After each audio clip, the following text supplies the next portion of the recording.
मध्य प्रदेश कांग्रेस अध्यक्ष जीतू पटवारी ने Bharat America deal को लेकर केंद्र की नरेंद्र मोदी सरकार पर हमला बोला।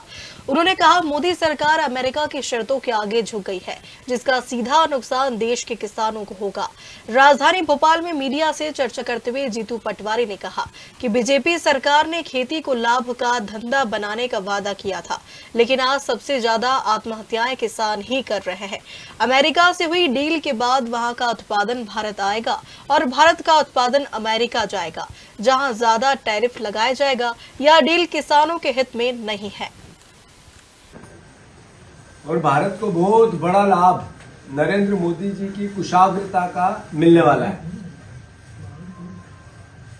मुझे इतना तो पता नहीं कि ट्रेड डील में क्या क्या है, वो समय आएगा जब स्पष्ट देश के सामने आएगा। आज हर चीज स्पष्ट नहीं है,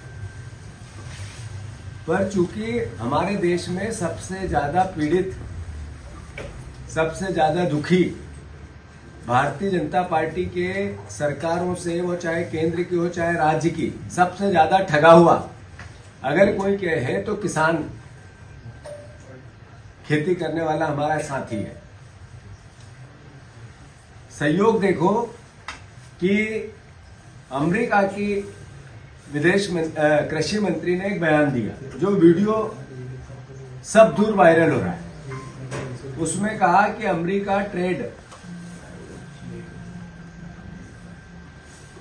जिन्होंने भारत के साथ हुई ट्रेड डील की पूरी जानकारी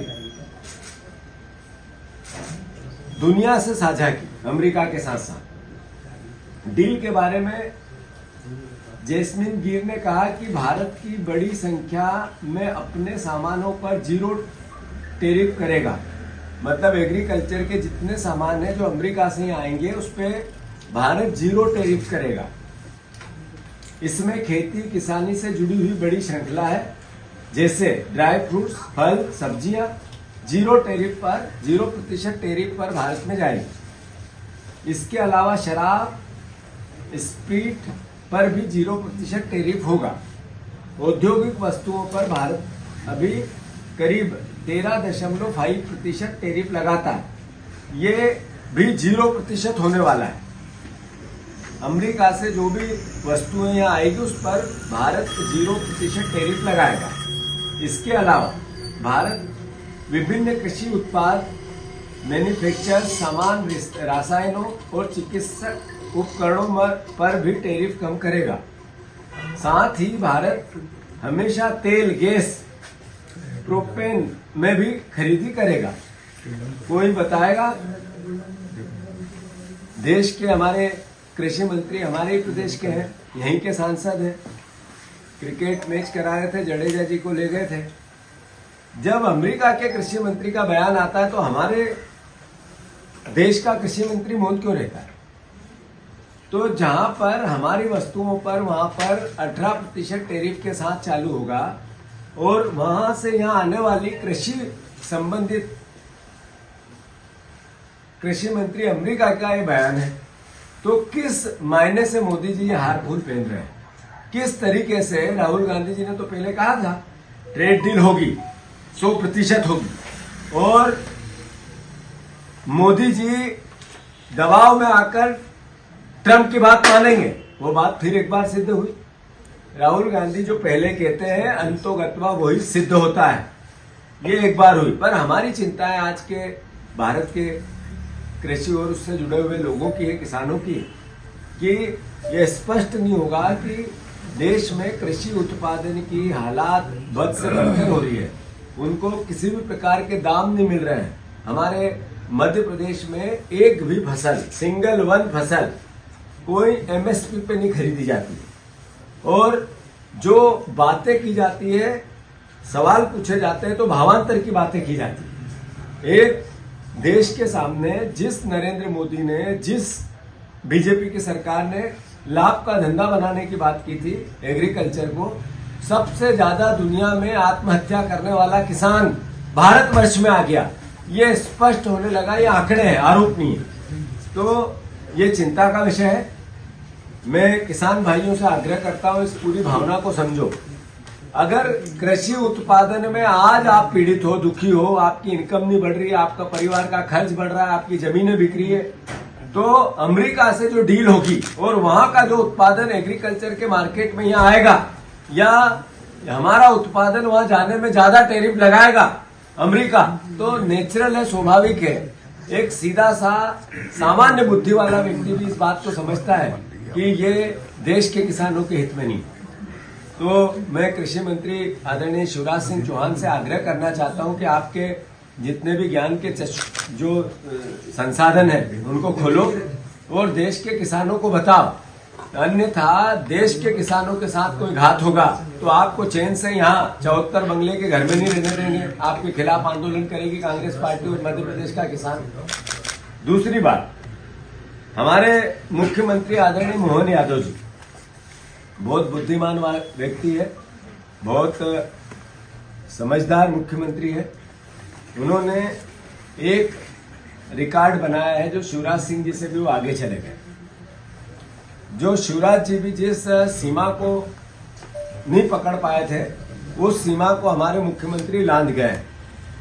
मोहन यादव जी ने चालू वित्त वर्ष में 78 करोड़ रुपया 78,000 करोड़ रुपया 78,000 करोड़ रुपया टोटल कर्ज ले लिया है।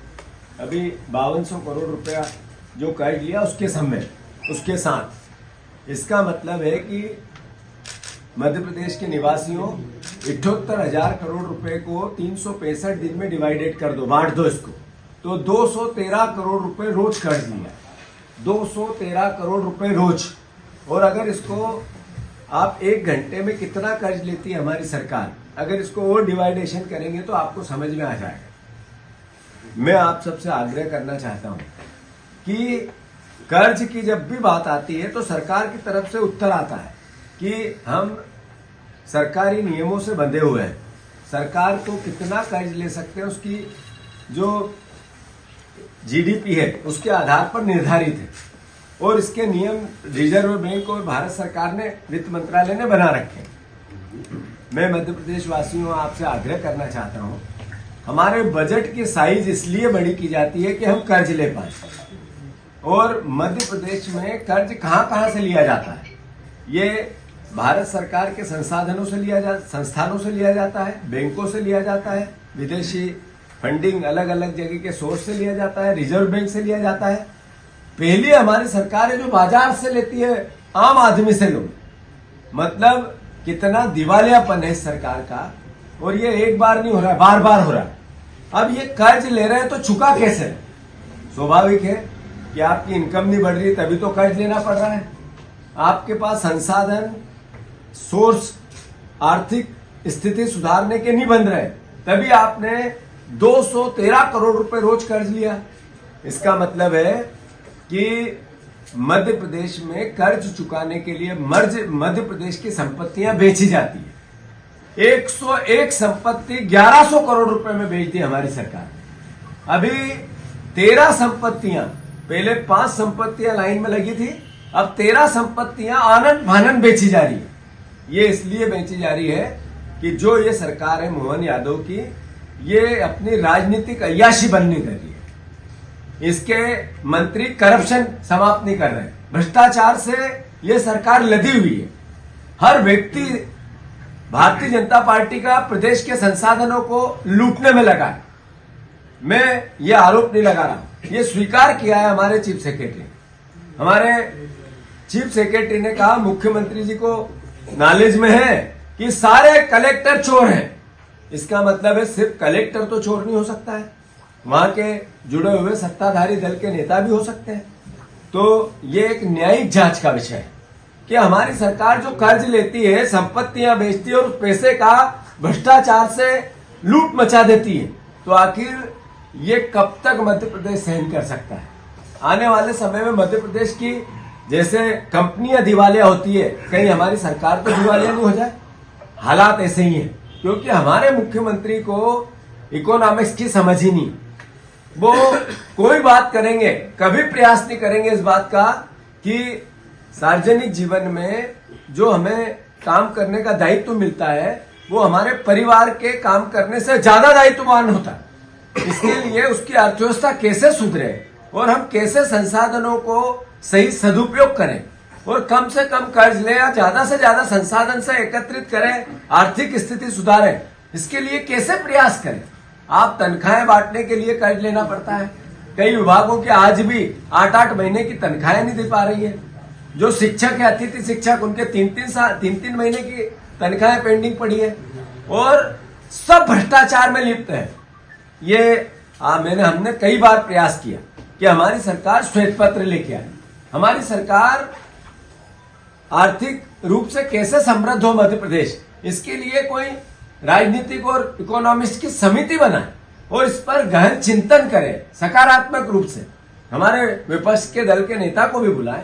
हम चाहते हैं कि मैंने पहले भी एक बार कहा था कि राजनीति में सब अपने अपने विचार के साथ जीते हैं। कमलनाथ जी की जो मुख्यमंत्री रहते हुए यूएसपी थी, वो एक समझदार कैसे उद्योग, व्यापार, व्यवसाय, आर्थिक स्थिति, इकोनॉमिक्स की पूरे पैरामीटर को अच्छे से समझने वाले मुख्यमंत्री की थी। उनको भी इन्वॉल्व करें और कोई सुधार करें। मैं मानता हूं कि जिस तरीके से भ्रष्टाचार मचा है, मध्य प्रदेश आर्थिक रूप से संकट में आने वाला है और उसका दोषी कोई मात्र एक व्यक्ति है आज, तो वो मोहन यादव है, जो केवल अभिनंदन करवाते हैं, तालियां बजवाते हैं, बड़ी बड़ी सभाएं सरकारी पैसे से टेंट लगा के माइक कर्ज का लेके अपने भाषण देते हैं। तो स्वाभाविक है कि विपक्ष को ये आवाज देनी पड़ेगी। जब भी कर्ज लेते हैं पर लाडली बहना के पैसे बढ़ाने की 3,000 का वादा पूरा नहीं करते, गेहूं का दाम 2700 देने की बात नहीं करते, सोयाबीन के 6,000 देने के वादे को पूरा नहीं करते, धान भूल गई ये सरकार कि हमने उसके लिए भी कुछ कहा था। इधर कर्ज तो लेंगे 213 करोड़ रुपए रोज, और किसान का, बहनों का जो हमने वादे किए चुनाव से पहले, उस पर एक शब्द आगे नहीं बढ़ेंगे, एक कदम आगे नहीं बढ़ाएंगे। ये चिंता का विषय है। आज ओबीसी का फिर से तारीख है सुप्रीम कोर्ट में। हमने कल भी ओबीसी के छात्र आए थे तो मैंने एक वीडियो रिलीज किया था। अगर ओबीसी के आरक्षण में मध्य प्रदेश की सरकार ने 150 करोड़ रुपए वकीलों को दिए, 150 करोड़ रुपए सॉलिसिटर जनरल तुषार मेहता से लेकर बड़े बड़े वकीलों के फेरिस्ट है उनको दिए अलग अलग समय पे। अगर वकील आएगा, अपीयरेंस होगा, तब भी 25 लाख की उसकी फीस बनेगी, नहीं होगा तो भी 25 लाख रुपए मध्य प्रदेश से उसके बिल बन जाएंगे। यानी इतनी अराजकता, सरकारी पैसे की लूट की। एक तरफ हम कह रहे हैं ओबीसी आरक्षण आना चाहिए, मध्य प्रदेश की सरकार कह रही सर्वदलीय मीटिंग भी बुलाई, और इधर वकीलों को लंबी लंबी तनख्वाह देके, फीस देकर उसको रोकने का प्रयास कर रहे हैं। ये पैसा किसका है? ये पैसा उन्हीं ओबीसी के परिवारजनों का है, इसी मध्य प्रदेश के वासियों का है। अगर उन्हीं के पैसे से उन्हीं के अधिकार को रोकने के लिए वकीलों को पैसा देना, ये राजनीतिक अय्याशी नहीं है, राजनीतिक रूप से अय्याशी नहीं है तो क्या है? ये मिसमैनेजमेंट नहीं है तो ये क्या है? ये कम समझ मेरे मुख्यमंत्री में आर्थिक मामलों की ये मैसेज नहीं देता है तो क्या देता है? तो मैं समझता हूं ओबीसी का आरक्षण को लेकर सरकार ने जो गुमराह किया है प्रदेश को, सही दिशा में जाए, अन्यथा दिन गिनो, 1000 बचे हैं आपके। 1000 दिन की ये सरकार बची है। 1000 दिन बाद इनके हजारों कोस दूर रह जाएंगे सत्ता से। लोग इतने पीड़ित और दुखी हैं। मैं फिर से, कांग्रेस पार्टी लगातार विपक्ष की भूमिका बहुत ताकत से उठाएगी। जो 3 मंत्री हैं, अपराधी मंत्री, 3 अपराधी मंत्री, एक विजय शाह जिसको सुप्रीम कोर्ट ने कहा कि ये मंत्री रहने लायक नहीं है, ये अपराधी हैं। स्वाभाविक है उनको पद से इसी वक्त इस्तीफा देना चाहिए। मुख्यमंत्री ने उनको पद से हटाना चाहिए, उनका इस्तीफा नहीं ले तो उनको बर्खास्त करना चाहिए। एक है 26 मौतों का सौदागर, जिनके एक दवाई से स्वास्थ्य विभाग के बच्चों की मौत हो गई। 26 बच्चों की तड़प तड़प के मर गए। उस विभाग के मंत्री को मंत्री पद पर रहने का कोई अधिकार नहीं, उनको इस्तीफा देना चाहिए। एक 32 मौतें जहरीले पानी के कारण नगरीय निकाय विभाग के कारण हुआ है, और 70% पानी मध्य प्रदेश में जहरीला है। एनजीटी के सीधे निर्देश है कैलाश विजयवर्गीय, वो भी इस पद पर रहने लायक नहीं है। मुख्यमंत्री जी, रीढ़ की हड्डी सीधी करो, अपने आप को बताओ कि आपके पास इस पद की गरिमा है, निर्णय लेने की क्षमता है। केवल भाषण महाकाल जी की कृपा है, महाकाल जी का आशीर्वाद है, महाकाल ने पूरी दुनिया को पाठ पढ़ाया, दुनिया शून्य से चालू, इन भाषणों से कुछ नहीं होगा और अभिनंदन और तालियों से भी कुछ नहीं होगा। आपका ओरा धीरे धीरे गिरता जा रहा है। आप मुख्यमंत्री पद की गरिमा के लायक, आपका व्यक्तित्व धीरे धीरे कम होता जा रहा है। इसको बचाओ, मध्य प्रदेश के सम्मान का विषय है। तीनों मंत्रियों से इस्तीफे लो, ये कांग्रेस पार्टी आपसे मांग करती है। धन्यवाद।